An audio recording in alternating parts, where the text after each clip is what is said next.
Thanks a lot for agreeing to do this. Yeah, sure. I'd love to do it. Thank you. Yeah. So, like the point of it, I thought this was my thought process. So, you're very young. I think getting an FM title, and I think you have two IM norms already. Yeah, I have to. That's I'm now. that's a great achievement. So I thought let's get into your procedure, the way you approach to getting better at chess, so on. So that's the reason I thought we'll have this. Yeah. Thanks a lot for coming. Yeah. Just to get started, tell us.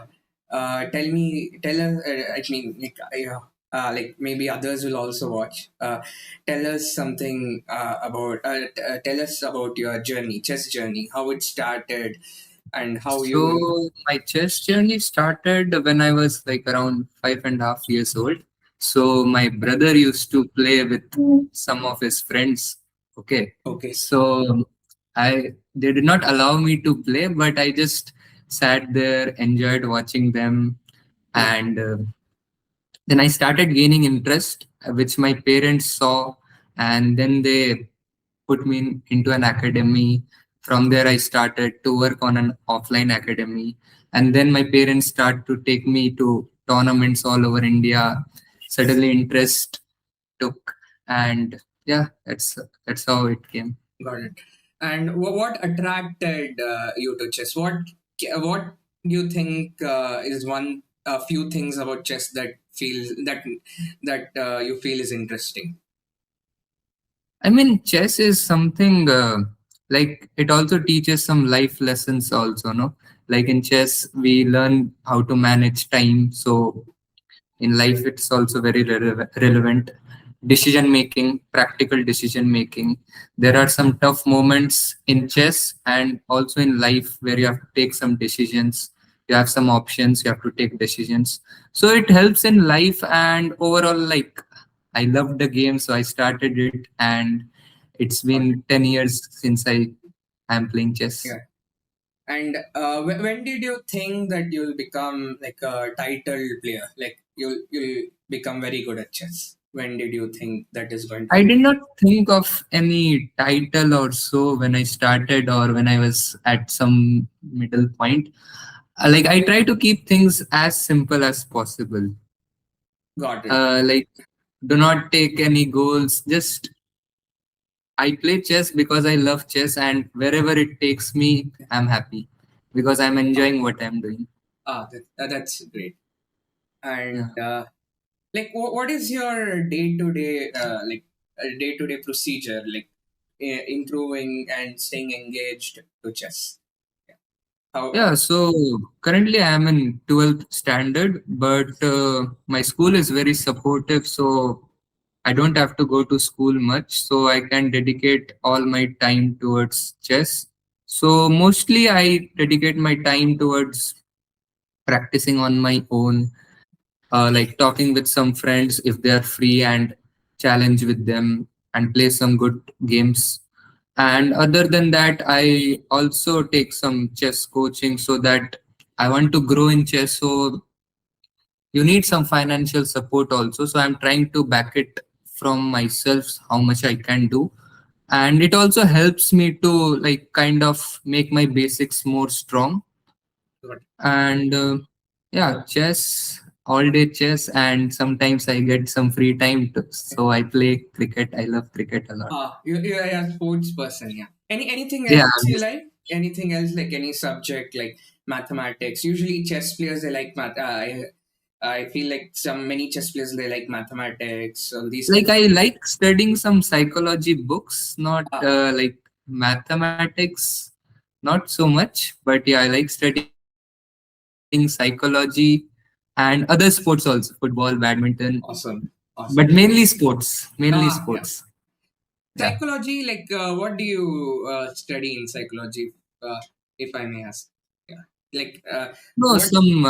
some self help books like Uh, they are connected to some psychology also. And some books also help in chess, because in chess also you need psychology sometimes to trick Absolutely. your opponent. Yeah. So, like, how do you manage your, how do you keep, stay positive? Because chess, it is very competitive. I think the pressure is high. So, how do you keep that positive winning psychology? What do you do for that? Like, personally, I'm a very spiritual guy who believes like karma is also there. So for me, it's like just give your best and the results will take care of itself. So that's the way to keep me positive, and I feel that whatever will happen will be good. Ah, okay, got it. Yeah. And like, how many hours do you work per day on chess? Like Average, around 6 to 8 hours a day. 6 to 8 hours. That's really nice. Yeah. And I think I was like listening to I think this thing, the daily work can maybe it can go up for some players, it can go down for some players. Like I was listening to this interview where I think it was it was Duda, and he claimed that he will not work like 10, 12 hours a day, right? He works like 3, 4 hours. Like will it is it possible to work less and still be good? Is it possible to be so good at it when you're working a bit less? Is that I think like everybody has their own work ethics, and sometimes what he said, I also agree with him some to some extent. If your quality is too good, if you are working 3 to 4 hours, but you are giving your 100% at each minute, then it can be more beneficial than a person who is giving 5 to 6 hours, but is not giving his 100%. God? So it's possible. And sometimes talent also plays a role. If you are talented enough, maybe in 3 hours you can learn more than a guy who is less talented. So it's like that. Okay, got it. Yeah. And like again, chess is like, although it feels like a mind game, but it's also physically demanding. So what do you do for your fitness? Like, how do you work on your fitness? Do you do anything specific for that? I don't do anything specific. Like I told you that I am a sports person. I enjoy playing lots of sports. So I think playing those sports, it takes care of the stamina and the physical portion during the game itself. Like it takes care of it. Like you can play long hours games, like 4 hours, 5 hours, without getting tired because you are physically strong. You're playing already some good outdoor sports. True. And do you do anything with the diet? Like anything special, anything different with the diet?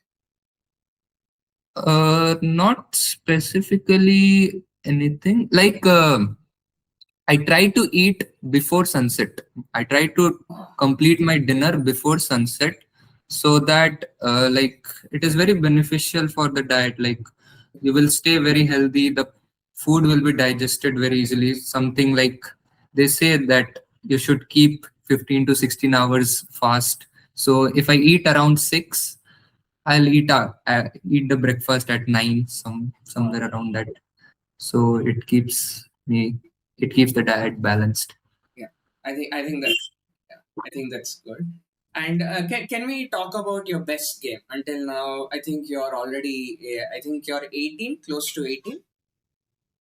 Yeah, I'm close to 18. Now I'm 17. I'm close to 18. Yes. Yeah, and you have already played so many tournaments and so many games. So, like, can we watch a game that you think is the best game that you have ever played? Yeah, sure, sure. Okay.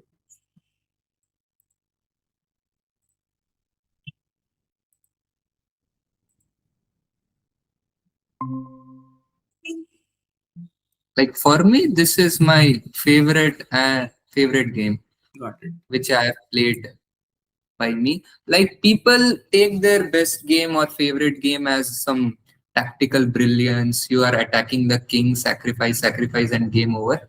But I believe that you should be strategically also sound. there should be a balance. You create a good strategy, move forward with that strategy, and then apply some here and there tactics to gain the advantage, and then show some good skills to finish it off. So it, for me, it feels like it should not be like 15-20 moves game should be your best game. Hmm. There should be a whole like whole skills you should show. Got it. I So feel you it like that way. think of yourself as a more of a positional player or attacking player or someone in between? You have all round abilities. What do you I think? think somewhere in between all round abilities, because you have to be flexible at the highest level. If you want to fight at the highest level, you have to be flexible. Otherwise, if the players if good players catch you that you are one dimensional player, they will punish you there. True. And Yeah. if you're like let's say if you're like one world champion, who is it? Like if you feel your skills are similar to one world champion in the history, who do you think it is? uh, it's it's too much, but okay, yeah. Magnus, like Oh, Magnus has great end game skills to grind his opponent, so I think I have some kind of skills God. to grind my opponent in the end game also. What? Maybe Magnus, but not even a comparison. Yeah. Hopefully soon. Yeah, eventually. Yeah. Yeah, Because you I'll have try. a long career ahead of you. And can we just Mm. get some context about this game? Like when was it played? Uh, Okay, so this game was around, I think, 2 years back. I was playing the West Bengal State Senior State Tournament, open to all. And I think this was the fifth round. I was 4 out of 4, and I was pretty confident going into this round, and I was pretty happy with the way I was playing before. So this mood was very good. So I was able to play, I think, my best game in this round, and eventually I went on to win this tournament. So it was an important game. West Bengal State Championship. That's a big deal, right? I Yeah, think. open state. Like have you won multiple times the state championship? I have won multiple times, but the open state I have won only once. I have Got it. won multiple age category state tournaments. Like Oh, awesome. in total, four state tournaments Awesome. I have won. Awesome. I think Surya Shekhar Ganguly is from there only, right? So was he like playing or something in this tournament? No, no, no. Okay. Ganguly only plays elite tournaments. Like he's a legend. So Yeah. no, he was not playing, unfortunately. Yeah. Yeah. Let's go. Okay, so let's move on to the game. So I was white here and I was facing Rupam Mukherjee. And at that point, I was 1900 rated only. But still, I feel that was my best game Got it. because the quality was, I think, pretty decent. Yeah. So I was white and my opponent was also almost same rated, 1922. Yeah. So the game began with I was white and I started with e4. I have played throughout my career e4. Got it. My opponent played the French defense, and I played this two knights. And this is the opening which I like a lot. One of my favorite openings back then. So is it because it's like out of preparation immediately? I think Yeah, a lot of players are unprepared. somewhere out of preparation, and I like the structures and positions which arises from this position. Got it. Yeah. So black played knight f6, which is the main move. e5, knight d7, d4.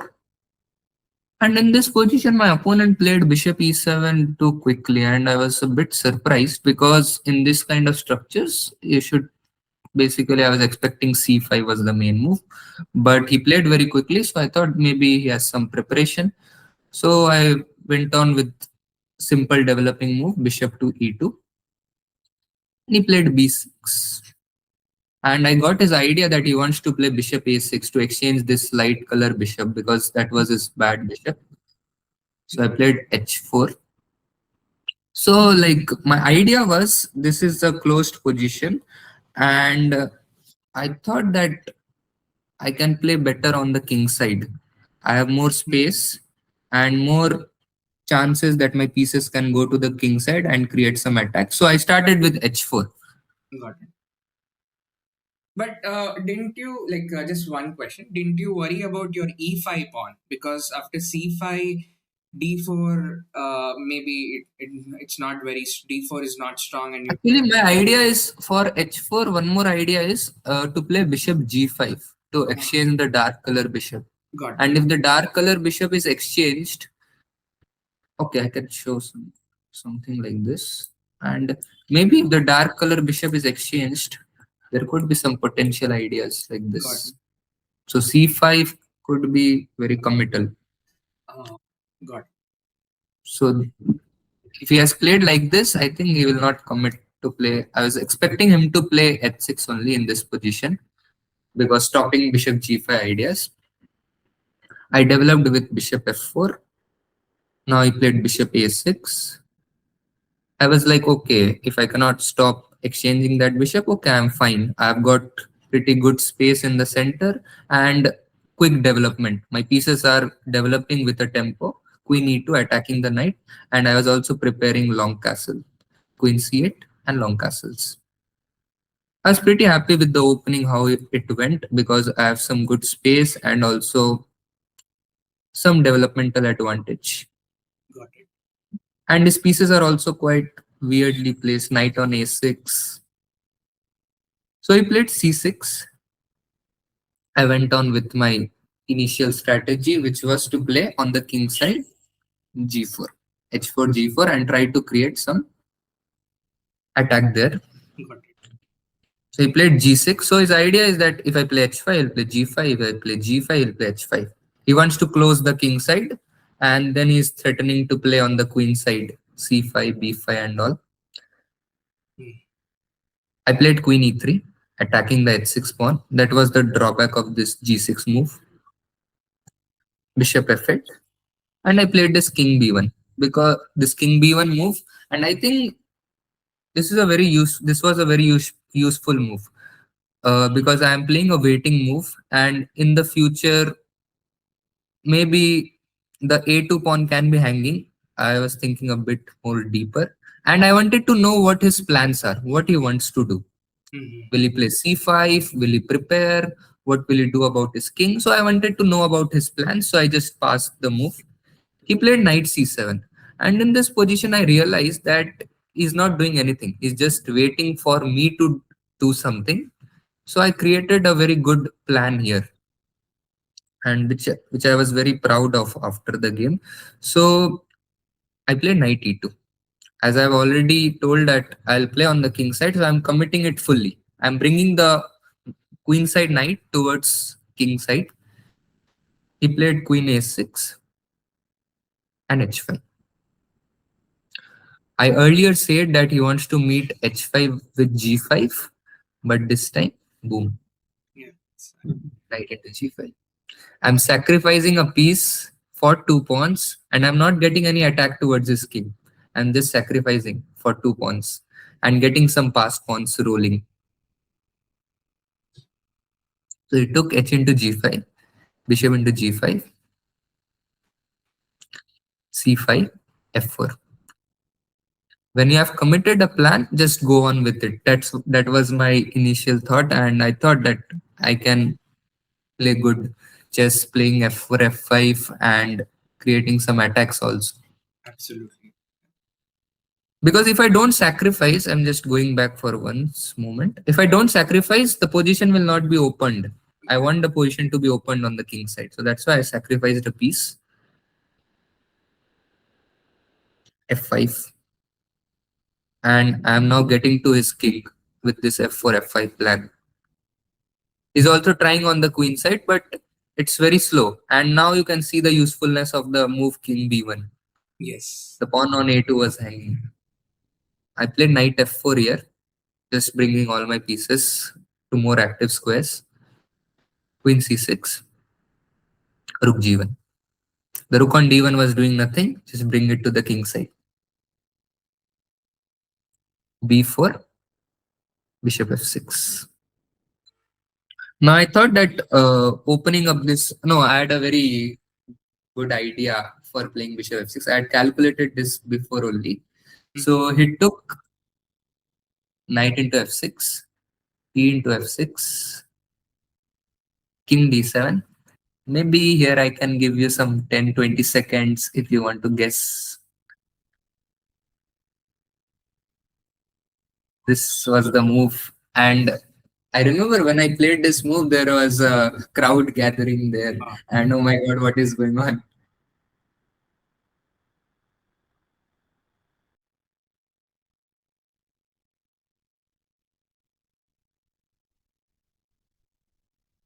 96. Knight? Knight e6, knight takes e6. Will that will, Okay, and if f takes e6. uh, f takes e6? Okay, and you get three passed pawns. But what I did was Ah, lovely. you have to take because the rook is hanging and knight e5 is also threatened. Hmm. And now there is a pawn storm. Wow, lovely. Four pawns. I've given up two minor pieces, but I've got four Yeah, pawns like a pawn storm. yeah, they're exceptional. So now he sensed some danger that, oh my god, I am getting into some danger because g7, h6, h7, and it will be over in 3-4 moves. Yeah, true. He played e5s. He wants to make it more complicated. And I was like, okay, no problem. E5, queen into e5. I played queen e6 and I was very happy to trade the queens. Like, if the queen trade happens, I am very happy. I played g7, bishop into g7, f into g7. Now I've got one piece back and still I have three pawns. Got it. Queen into e5, d into e5, rook h7, h6, g5, and knight into g7. He's like, okay, I don't want those pawns to come more forward. I'll give up. And now I played g6. But if you And had now, captured, will that was that fine move? Like if you had captured, then rook takes. no, Maybe no, I'll show you the difference. Like h cross sure. g7, rook cross g7. I only have the g. I have only have one pawn on the g file. But Okay. after g6, rook h8, h into g7, and now I have two pawns on the g Yeah. file. Lovely. Yeah. And now it seems I remember I had this feeling that I played so brilliantly this knight g6, knight into g5, and after all, I got a position only I think only one pawn up. No, two pawns up, but the three pawns are doubled, Yeah. and I have to again grind Yeah. because it's not an easy win now. True. But this is what I have learned that play play in the present moment and give your best there only because it will kind of distract you, know that you Mm. played such a great game. You'll feel like that, Yeah. and then you have to now grind again 20 moves. But I had this positive mindset that okay, I'll play this endgame. I played rook f1. You cannot take rook into g7 because rook h7 is coming. Ah. And rook g8, then rook into g7, rook into g7, rook f7 check. And I'll transpose it to the pawn endgame. Mm. Okay, I'll show for the viewers. This rook h7, rook g8. And I'll transpose it to the pawn endgame, and this is The winning. connected passes. Ah, yeah, connected pass pawns.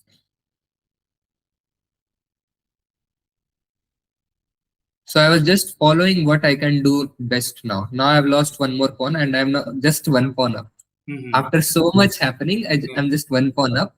Yeah. But I thought that okay, let's play best from here also.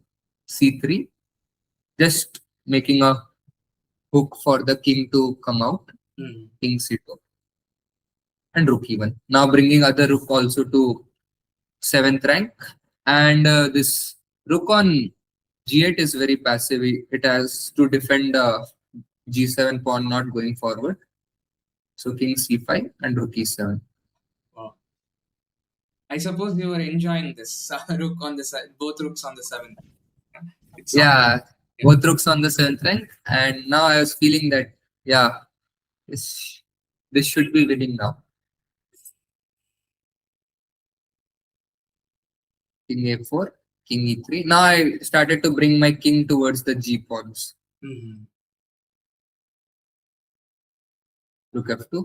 I did not want to allow my opponent to create any counterplay, and I was defending the a2 pawn. Rook e8. And when I saw this move, I was for sure that okay, I'm winning this because I saw the win here. Because when you have two rooks, there is more resistance. Mm-hmm. Black can defend more. But when one pair of rooks is exchanged, this is very easy. Now my threat is rook f8, so he has to play rook g8. If I give up one pawn also, the king will come near the g pawn and I will win. Yeah. So d4, cd4, c3, king f6. And now this is just a matter of technique. And my opponent resigned because that's a check. Awesome. New queen, and it comes with a check. Yeah, it's done. Yeah. So what I liked about this game is it was overall complete chess. You have to create some strategy, you have to apply tactics, and then you have to show your conversion skills also. Absolutely. Yeah. It was an all round game. Where Mm. we could learn a lot in the opening. It was brilliant in the middle game with the sacrifice, and end game was also pretty very good. I think overall Yeah. very instructive game. Uh, Mhm. it was. Thanks a lot for this session. I hope when others see this, okay, they get something out of this. But before we leave today, before we end this, do you have any advice for young players, like how to improve? Like how should they keep the psychology and how to improve their game? Like my only advice for them would be is to first is that you have to love the game. You have to enjoy it, playing it. You should not keep pressure that I have to win, I have to achieve this or that. If you are not enjoying the game and you're just going for results and all, it will become worse. So first you have to enjoy the game, give your best, and the results will automatically take care of themselves.